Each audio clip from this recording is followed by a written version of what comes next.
आज बात करते हैं उस सच की जो हमारी डिजिटल जिंदगी के ठीक पीछे छिपा हुआ है। एक ऐसी कीमत जो हम सब हर रोज चुका रहे हैं, वो भी बिना जाने। सोचिए, social media, online shopping, digital payments, ये सिर्फ ऐप्स तो नहीं है ना। ये तो हमारी जिंदगी का एक हिस्सा बन चुके हैं, हमारी आदत, हमारी जरूरत। पर सवाल ये उठता है कि ये जो मुफ्त लगने वाली सर्विसेज हैं, कहीं इनके बदले हम अपनी सबसे कीमती चीज तो दांव पर नहीं लगा रहे? तो चलिए जरा पर्दा हटाते हैं और इस डिजिटल दुनिया के उस सच को समझते हैं जो अक्सर हमारी नजरों से छिपा रहता है। कहते हैं इतिहास खुद को दोहराता है, और आज भी कुछ ऐसे ही हो रहा है।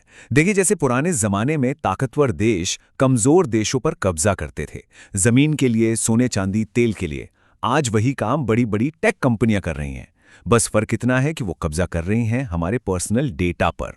ये एक नए दौर का कब्जा है, एक डिजिटल कब्जा। तो ये जो नया डिजिटल कब्जा है ना, इसे ही कहते हैं डेटा कोलोनियलिज्म या डेटा उपनिवेशवाद। आइए इसे थोड़ा और आसान भाषा में समझते हैं।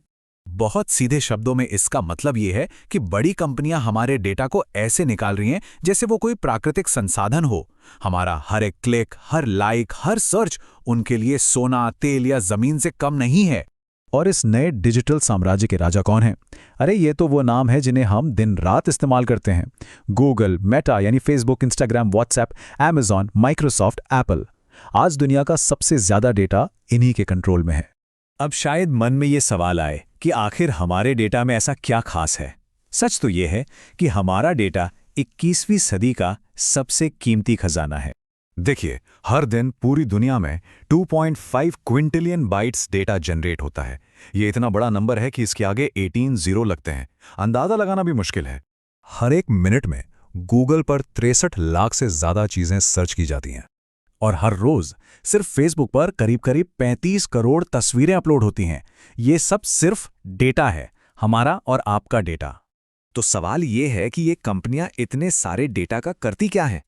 इसका जवाब आपको हैरान कर देगा। गूगल और मेटा जैसी कंपनियों की 80% से भी ज्यादा कमाई सिर्फ एक चीज से होती है, हमारे डेटा पर दिखाए जाने वाले विज्ञापनों से। और यहीं पर वो सबसे जरूरी बात सामने आती है जो हम सबको समझनी होगी। अगर किसी सर्विस के लिए पैसे नहीं लग रहे, तो समझ जाइए प्रोडक्ट आप खुद हैं। आपका डेटा ही असली प्रोडक्ट है। लेकिन रुकिए, ये कहानी सिर्फ विज्ञापनों पर खत्म नहीं होती। असली खतरा तो इससे कहीं ज्यादा बड़ा और गंभीर है। भारत जैसे विकासशील देश इन कंपनियों के लिए किसी डिजिटल सोने की खान से कम नहीं है। ऐसा क्यों? क्योंकि यहाँ करोड़ों यूजर्स हैं, इंटरनेट बहुत सस्ता है और डेटा की सुरक्षा को लेकर कानून अभी भी उतने मजबूत नहीं हैं।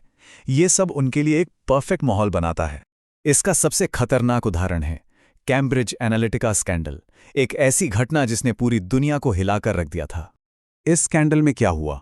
फेसबुक के 8 करोड़ 70 लाख यूजर्स का पर्सनल डेटा उनकी इजाजत के बिना पॉलिटिकल एडवर्टाइजिंग और कैंपेन के लिए इस्तेमाल कर लिया गया।